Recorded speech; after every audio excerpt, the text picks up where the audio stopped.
ગઈ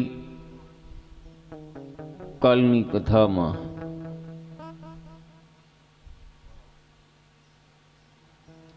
કપિલ નારાયણ ભગવાનનું પ્રાગટ્યનું દર્શન જોયું અને કથાને વિરામ આપ્યો. આવો આગળ કપિલ ગીતા અને કપિલ નારાયણ ભગવાનનું કથા શું દર્શન કરાવે.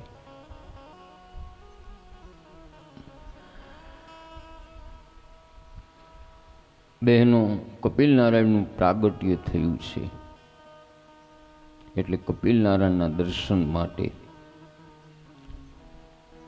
બ્રહ્માદિક દેવો પણ ત્યાં આવે. પરમ આનંદ થયો.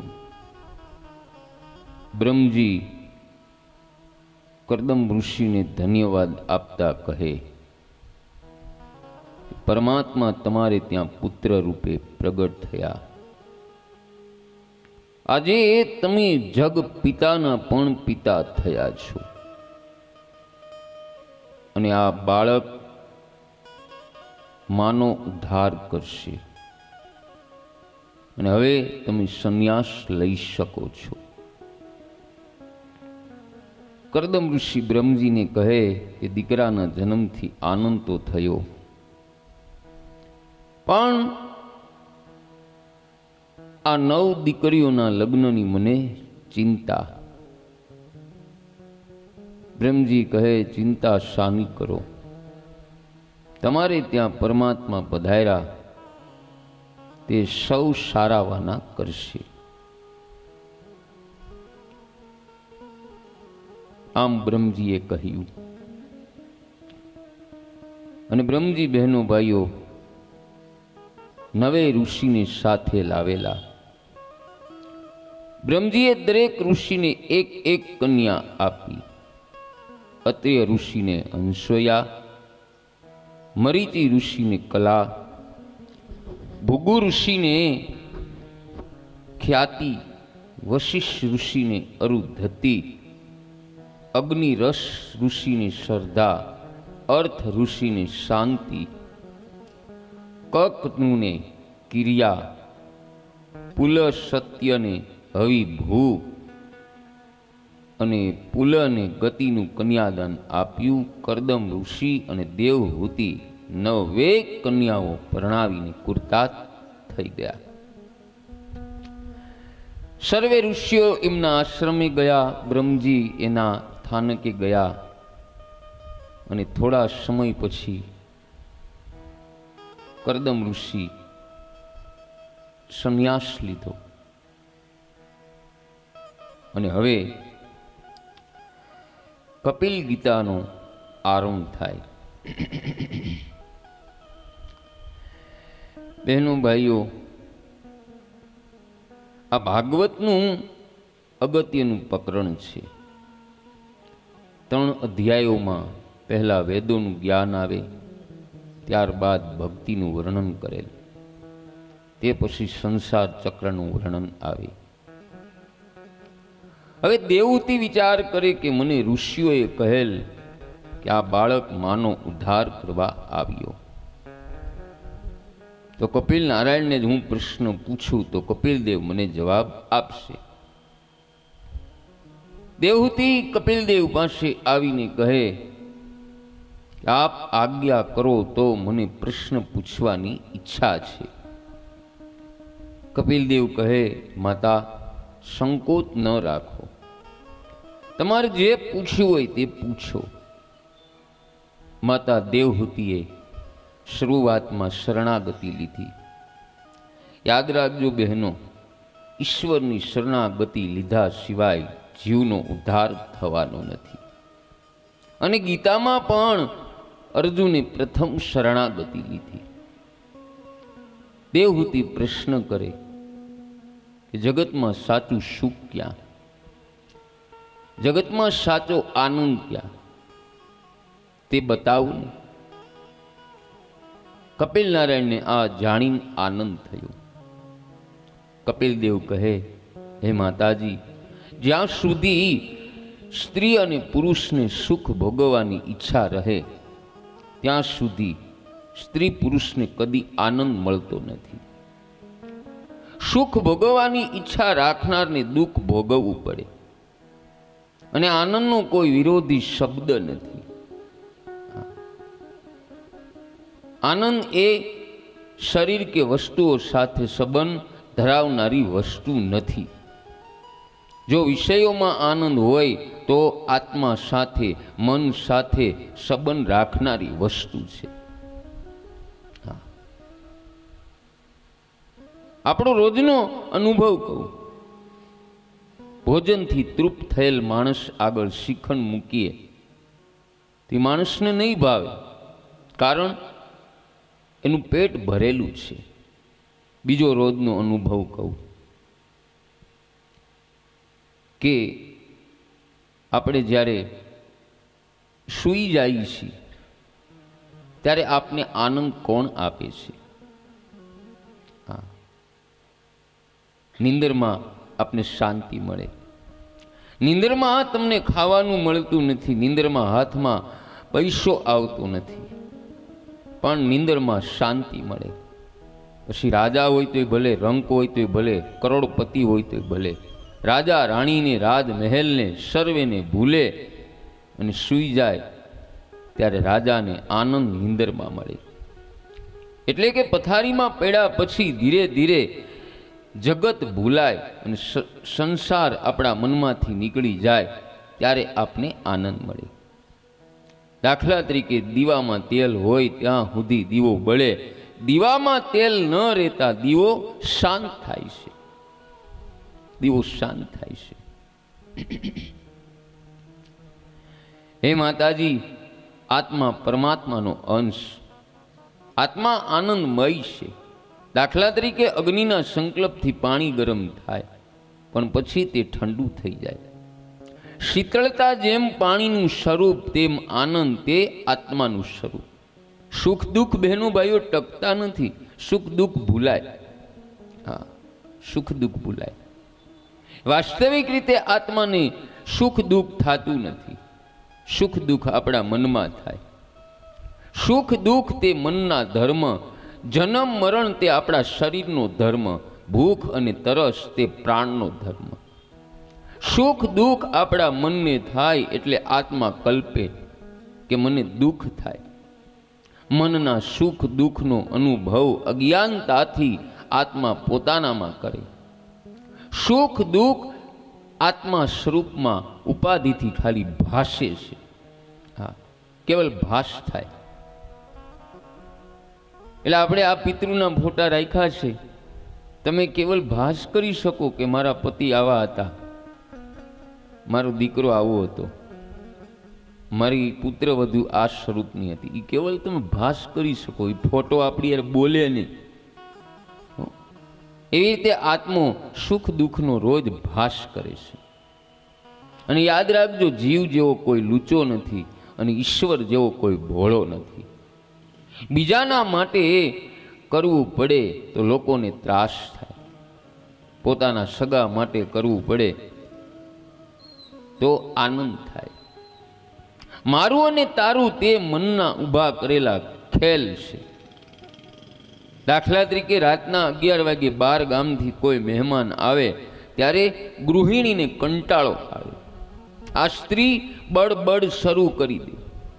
આ સ્ત્રીને આવનાર મહેમાન ગમતો નથી. આ સ્ત્રી રસોઈમાંથી છૂટવા માંગે છે. પણ જ્યારે પિયરિયામાંથી માતા પિતા ભાઈ કે બહેન આવે ત્યારે એકદમ રાજી થઈ જાય. રાત્રે ના પાડવા છતાંય આ સ્ત્રી રાત્રે 11 વાગે ગરમા ગરમ રસોઈ બનાવી અને ગળાના સમ દઈને જમાડે છે. હવે આ સુખ દુઃખ કેમ થાય? આવો ઈ જાણીએ. અહંકાર અને મમતાને લીધે સુખ દુઃખ થાય. આપણું મન વિષયોનું ચિંતન કરે, વિષયોમાં ફસાયેલું રહે. મન વિષયોનું ચિંતન કરતા કરતા વિષયકાર બને અને તે વિષયો સૂક્ષ્મ રૂપે મનમાં આવે એટલે અહંતા મમતા આવે. અહંકાર અને મમતાને લીધે સુખ દુઃખ થાય. મનને સુખ અને દુઃખ થાય. સુખ અને દુઃખ એ મનની કલ્પના. મન માને તો સુખ અને મન ન માને તો દુઃખ. હવે આ સુખ દુઃખ ક્યાંથી ઉત્પાદન થયું? આપણી મનની કલ્પનાથી. મન એવી કલ્પના કરે, આ મારો ભાઈ છે, આ મારી બેન છે, આ મારી મા છે, ત્યારે આપણા મનને સુખ થાય. અને મન એવું માને કે આ મારો કોઈ હગો જ નથી, ત્યારે આપણને દુઃખ થાય. હે માતાજી, તું થોડો વિચાર કર. આ જગત બગડ્યું નથી, પણ મન બહુ બગડ્યું. અને તમારા મનને બીજો કોઈ સુધારી શકે તેમ નથી. તમારા મનને તમારે જ સુધારવાનું. કઈ રીતે? મન કેમ બગડે છે? લૌકિક વાસનાથી મન બગડે, અને મન અલૌકિક વાસનામાં ફસાય તો આપણું મન સુધરે. હવે વાસનાનો વિષય કોઈ સ્ત્રી કે પુરુષ હોય તો વાસના પતન કરે. જ્યારે વાસનાનો વિષય પરમાત્મા બને ત્યારે ભક્તિ થાય. હવે વાસનાનો વિનાશ વાસનાથી કરવો પડે. હા, લોખંડને લોખંડથી જ કાપવું પડે. હા, પણ અત્યારે દાડે દિવસે વાસના વધી એનું કારણ મોબાઈલ, ટીવી, સિનેમા. એટલે એક વિદ્યાર્થી મને પૂછે કે મહારાજ, તમે કહો છો કે સિનેમા જોવાથી આંખ બગડે, મન બગડે. ટીવી જોવાથી, મોબાઈલ જોવાથી આંખ મન બે બગડે. એ તમારી વાત ખરી, પણ મને એવી કુટેવ પડી ગઈ. હું નાનો હતો ત્યારે મારા માતા પિતા મને સિનેમા જોવા લઈ જતા. બહુ તોફાન કરું તો ટીવી શરૂ કરી દેતા, અને ખૂબ રુદન કરું તો મને મોબાઈલ આપી દેતા. તેથી તે કુટેવ આજે પણ ચાલુ. જો અઠવાડિયામાં એક દિવસ સિનેમા ન જોઉં, સાંજે ટીવી ન જોઉં, અને હાવ નવરો પડું, 2-2.5 કલાક મોબાઈલમાં ન મથું, તો મને ચેન ન પડે. હું સમજું છું કે ટીવી, મોબાઈલ, સિનેમાથી આંખ બગડે, મન બગડે, છતાંય ટીવી, મોબાઈલ વગર ચાલતું નથી. આ બધું સમજીને હું દુઃખી થાઉં છું. તો આ વાસના કેવી રીતે દૂર થાય? એનો ઉપાય બતાવો ને. એટલે મેં એને કહ્યું કે બેટા, આજથી તું એવી ઈચ્છા રાખ કે મારે પરીક્ષામાં પહેલા નંબરે પાસ થવું. પરીક્ષામાં પહેલા નંબરે પાસ થવાની વાસના વધશે તો પુસ્તક સાથે પ્રેમ વધશે, ટીવી, મોબાઈલથી પ્રેમ ઓછો થશે. વાસનાને વાસનાથી બહેનો ભાઈઓ કાપવી પડે. હા, યાદ રાખજો. કારણ કે મનને મારો, જીવને તૃપ્તિ ભોગથી નથી, તૃપ્તિ ત્યાગથી થાય. મન અહંકાર અને મમતાથી ભરેલું. મન માગે ત્યારે મનને વિવેકરૂપી લાકડી મારશો ને બહેનો ભાઈઓ, તો જ આપણું મન વશ થશે. વિવેકરૂપી લાકડી એટલે સત્સંગમાં જાઓ, કથામાં જાઓ. અને પાણી કોઈ દિવસ બહેનો ભાઈઓ ઉપર ચડે નહીં. પાણી તો ઉપરથી નીચે પડે, આકાશમાંથી છત ઉપર, છત ઉપરથી ધરતી ઉપર, અને ધરતીમાંથી કાદવ કીચડમાં જાય. એટલે કે પાણીનો સ્વભાવ નીચે જવાનો. આ મન પાણી જેવું છે, મન ઉપર ચડતું નથી. મનને ઉપર ચડાવવું હોય ને બહેનો ભાઈઓ, તો મંત્રનો સંગ લ્યો. પરમાત્માએ જગતમાં સ્વરૂપ છુપાવ્યું, પણ નામ પ્રગટ રાખ્યું.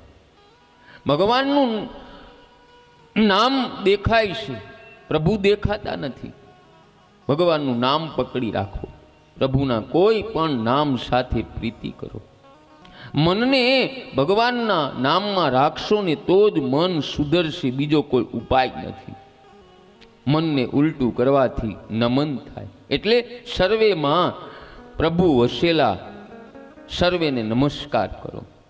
અને જે સર્વેમાં નારાયણના દર્શન કરે, જે હૃદયથી નમે, એનું મન શુદ્ધ થાય છે. એનું મન શુદ્ધ થાય. અને મન શુદ્ધ થયા વગર બહેનો ભાઈઓ આપણે ભક્તિમાં આગળ વધી શકવાના નથી.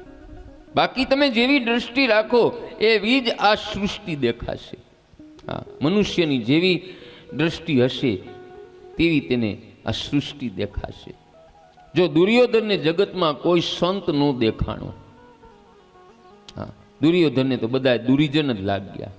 જ્યારે યુધિષ્ઠિરને જગતમાં કોઈ દુર્જન ન દેખાયો, યુધિષ્ઠિરને બધાય સજ્જન લાગ્યા. હા, અને યાદ રાખજો બહેનો ભાઈઓ, સંતોની પરીક્ષા એની મનોવૃત્તિ ઉપરથી થાય. જેનું મન સર્વકાળે શાંત રહે તો સમજવાનું કે તે પરમાત્માના ચરણોમાં રહે છે. સુખ દુઃખ, માન અપમાન, લાભ હાનિ તેની અસર સંતોના મન ઉપર થતી નથી. સંતો સંસારના સુખ દુઃખને મહત્વ આપતા નથી, માન અપમાનને મહત્વ આપતા નથી. સુખ મળે તો રાજી થતા નથી, દુઃખ મળે તો હાય હાય કરતા નથી. સંતોની સહન શક્તિ કંઈક અલૌકિક હોય છે. અને હારી પરિસ્થિતિમાં કોઈ આપને મશ્કરીમાં ગેર શબ્દ આપે તો આપણે હસતા મુખે સહન કરી, પણ ખરાબ પરિસ્થિતિમાં આપણે ગેર શબ્દ દે તો ઝઘડો કરી. પણ સંતો ગમે પરિસ્થિતિમાં બહેનો ભાઈઓ મનને શાંત રાખે છે. એને સાચી શાંતિ કહેવાય. યાદ રાખજો, હાલતા ચાલતા આપણા મનને બદલાવો નહીં, એક રંગ રાખો. સંતો મૌન રાખે છે, સંતો વધારે બોલતા નથી, સંતોને બોલવું ગમતું નથી. અને યાદ રાખજો બહેનો ભાઈઓ, મૌનથી મનને શાંતિ મળે. સંત વધારે બોલતા નથી, કદાચ બોલે તો લૌકિક વાતો કરશે નહીં. સંતો તો ભગવાનની જ વાતો કરે, શ્રી કૃષ્ણની મંગલમય કથા સંભળાવે, સેવા સમરણ કરે. આમ ભગવાનમાં તન્મય થાય અને છેવટે સંતો આ જગતથી અલગ રહી જાય છે. હા, અને અલગ થાય તો જ બહેનો ભાઈઓ બ્રહ્મ સંબંધ થાય. હે માતાજી, આપ સતત ભક્તિ કરવાની ટેવ પાડો. સંતો પરમાત્મા સાથે પરણે, અને પરણવાનું બહેનો ભાઈઓ કાયમના માટે હોય, થોડા સમય માટે નહીં. તમારા હૃદય કમરમાં પરમાત્માનું સ્વરૂપ સ્થિર રાખો અને મનથી પરમાત્માથી દૂર ન જાઓ. અને જેને ભક્તિ લાગી છે એ કોઈ દી પરમાત્માથી દૂર નથી જતા. માતાજી, સર્વે ધર્મનું પાલન કરો, ધર્મ છોડશો નહીં. જે ધર્મ છોડે એની ભક્તિમાં ઘણા વિઘ્નો આવે, તેનું જ્ઞાન ટકતું નથી, વહી જાય. યાદ રાખજો બહેનો ભાઈઓ, આપણો ધર્મ આપણા માટે શ્રેષ્ઠ. જેનો જે ધર્મ પ્રભુએ નક્કી કર્યો તે સર્વે ધર્મનું પાલન કરો. માં, તું ધર્મ છોડીશ નહીં. જેને ભક્તિમાં આગળ વધવું છે, જેને પરમાત્માના ચરણોમાં પહોંચવું છે, તે અતિ ઉપવાસ ન કરે, અતિ ભોજન પણ ન કરે. જેમ અતિ ભોજન કરવાથી તન અને મન બગડે, તેમ અતિ ઉપવાસ કરવાથી મન પણ શાંત રહેતું નથી.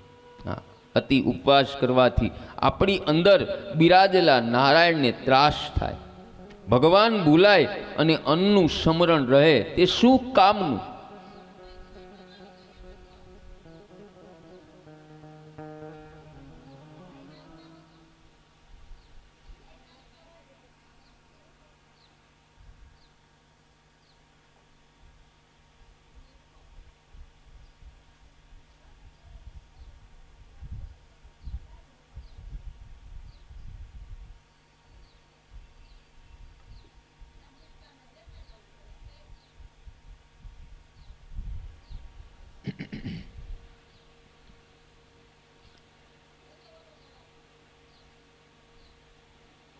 અન્નનું સ્મરણ રહે તે શું કામનું?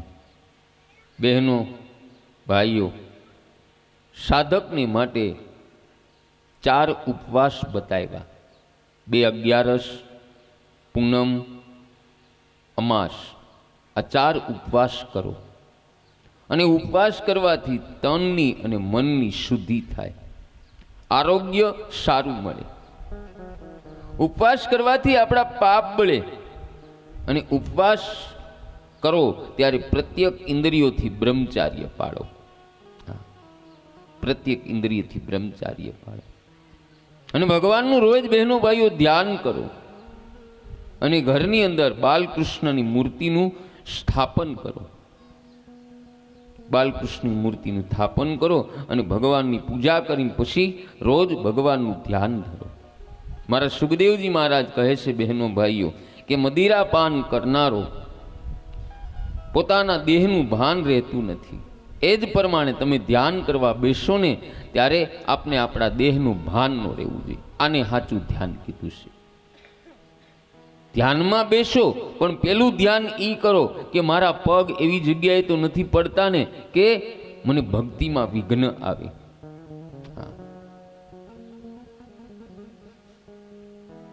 ધ્યાન રોજ કરો. બાકી તો જેને ભક્તિનો રંગ લાગ્યો નથી, ભક્તિનો આનંદ એને મળવાનો નથી, તે સારું સારું ખાવાની ઈચ્છા રાખે, શરીર ગયડું બને પણ મન તો જુવાન જ રહે, અને જુવાનીમાં ભોગવેલા સુખનું મન વારંવાર ચિંતન કરે.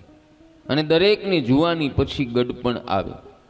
હા, એ ગડપણમાં શરીર નિર્બળ બને, આપણી ઇન્દ્રિયો કામ કરી શકતી નથી, ત્યારે પણ મન અને બુદ્ધિ તો જુવાન જ રહે. ગડપણમાં મમતા છૂટતી નથી અને જુવાનીમાં ભોગવેલા સુખ ભોગવવાનું વારંવાર ચિંતન થાય. ગડપણમાં ખાધેલું પચતું નથી, કારણ જઠરાજ અગ્નિ મંદ થાય. છતાંય ભાતની વાનગી ખાવાની ઈચ્છા થાય. બાપાને અને ડોહીમાને કાંઈ ખાવાની ઈચ્છા થાય તો બાપા અને ડોહીમાં બાબલાનું નામ આગળ ધરીને કહે, હે બેટા, આપણો બાબલો એમ કહેતો હતો કે બહુ દિવસ થયા છે ભજીયા બનાવ્યા નથી. એ બાબલો કશું કહેતો ન હતો, પણ બાપાની અને ડોશીમાની દાનત બગડી હતી. આ બેયને ખાવાની ઈચ્છા થઈ હતી. તેલ મરચાની ગરમ ગરમ વસ્તુ ખાય અને ઉપરથી ઠંડુ પાણી પીવે, પછી રાત્રે જાય ક્યાં? ભાગવતમાં લખેલું છે, કફ વધી જાય, બહુ ઉધરસ આવે ત્યારે ઘરના લોકોને બહુ ત્રાસ થાય. ઘરના લોકો એમ કહે કે તમને બાપા બા ખાવાનું પચતું નથી તો શા માટે આવું તમે ખાવશો? પણ મન એવું નફટ છે કે ઘરના લોકો સંભળાવે પણ વૈરાગ્ય જાગે જ નહીં. અને ગડપણમાં પૈસો ન મળે તો માનવીની દશા બગડી જાય. પૈસા માટે ક્રોધ કરે, જોર જોરથી બોલે, ગેરશબ્દ બોલે. મેં તો આખી જિંદગી તને પાલવ્યો, મને તું ગડપણમાં રૂપિયા નહીં દે. યાદ રાખજો બહેનો ભાઈઓ, અતિ પાપી હોય ને તેને ગડપણમાં યમદૂત દેખાય ત્યારે તે બહુ ગભરાય, અને અતિ પાપીને નરકનું દુઃખ પથારીમાં ભોગવવું પડે. અને અતિ પુણ્યશાળીને મુક્તિનો આનંદ મરતા પહેલા જ મળે છે. એ બહેનો, કેટલાક નરકના નિશાન બતાવ્યા છે. તે નરકની નિશાની છે. ભયંકર યમદૂત દેખાય, પથારીમાં લઘુ શંકા દીધી શંકા થાય, બહુ તડપે, અને એકાદી વાર આવું થતા છોકરાઓ સમજી જાય કે હવે બાપા વધારે જીવશે નહીં, એટલે વ્યવહારે બધાયને ખબર આપે, અને મરણ પથારી આગળ બધાય સ્વાર્થના સગા ભેગા થાય. હા, 12 ગામ દીકરા દીકરીઓ રહેતી હોય એને તેડાવે, પણ આ દીકરાઓની બાપાની બેહી જાઓ બેન, ચાલુ કથા એનું દર્શન કરાય. મોડું વળાયું હોય ને તો આપણે બેસી જવાય, ધરવાય નહીં આવવાનું. બીજી વાર બધાને કહી દો, પહેલે દિવસે તો કીધું હતું.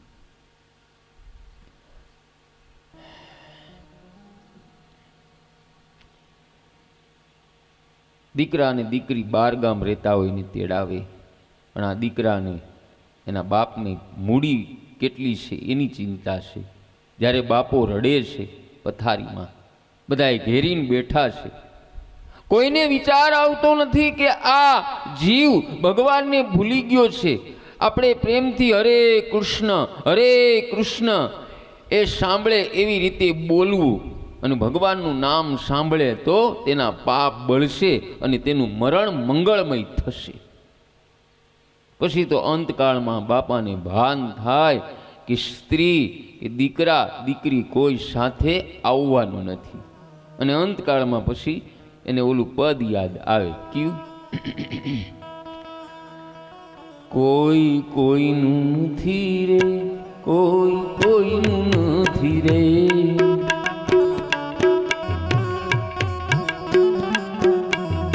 સ્વાર્થ વિના પ્રીતિ, સ્વાર્થ વિના પ્રીતિ કોઈ કરતું નથી રે, કોઈ કોઈનું નથી રે.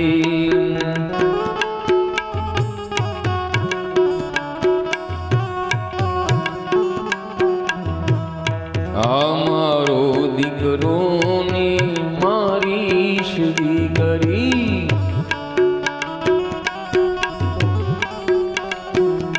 અમારી પત્ની ને મારી છે મિલકત, અંતે કોઈ અંતે કાઈ હારે આવતું નથી રે, કોઈ કોઈનું નથી રે, કોઈ કોઈનું નથી. આ પદ અહીંયા લાગુ પડે છે. ઘરે પુત્ર વધુએ સાસુમાને કીધું હોય, બા આજ મારે કામ જરાક છે તો ઘોડિયાની દોરી હાકો ને. હે, મારે તો આખી જિંદગી આ જ કરવાનું. જરા ઘોડિયાની દોરી હાકો તો હું તમે શરીરમાં ઓછા થઈ જવાના છો. એ ગડપણ આવે ને તો કામ ન છોડવું તો શરીર હારું રે. અને ઘોડિયાની દોરીએ જૂતાડ્યા છે, કઈ ખેતીએ નથી જૂતાડ્યા. પુત્ર વધુ એકલી હોય, ઘરમાં કામ વધુ હોય તો મંદિરે જવાની જરૂર નથી, પણ પુત્ર વધુને થોડું થોડું કામ કરાવો ને, એમાં મારો હરી રાજી થાય, એમાં કનૈયો રાજી થાય. હવે 12 સાડા 12 સુધી મંદિરે બેઠા હોય અને મંદિરેથી આવીને કયો, લાવ બેટા જમવાનું. પુત્ર વધુ કે હજી તો બા નથી. હું કરસ તું હવારની? પણ તમે શું કરતા હતા મંદિર? અહીં રહ્યા હોત તો શાક સુધાર્યું હોત, જે થાય એ કરાય. બસ કરવું કાંઈ નથી. પછી મંદિરે કયું પદ ગાય?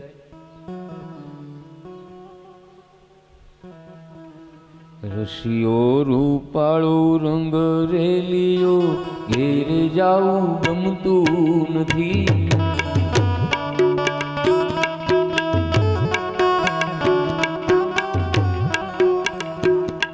એ રસિયો રૂપાળો રંગ રેલિયો, ઘેર જાવું ગમતું નથી, ઘેર જાવું ગમતું નથી, ઘેર જાવું ઘેરે જવું ગમતું નથી. એનું કારણ એ છે ઘરે કામ પડ્યું છે એટલે નથી ગમતું, બાકી એને ભક્તિના રંગ બંગ કાંઈ લાગ્યા જ નથી. હું સાચું કહીશ તમને બધાય, ઘરે કામ પડ્યું અને ઘરે જાય તો ઓલી પુત્ર વધુ કે આવ્યા તો જરાક હવે થોડુંક કામ કરાવો, એટલે કે ઘરે જવું ગમતું નથી. ભક્તિ મેં તમને કીધું પહેલે દિવસે કે 24 કલાક ભક્તિ કરો. દરેક માનવની અંદર ભગવાન પડ્યો છે. હા, એ માનવ દુઃખી થાય અને મંદિરમાં તમે 8 કલાક બેઠા રહ્યો એનો કોઈ અર્થ નથી. યાદ રાખજો. બધાને ન્યાય મળવો જોઈએ, એને ભક્તિ કીધી છે.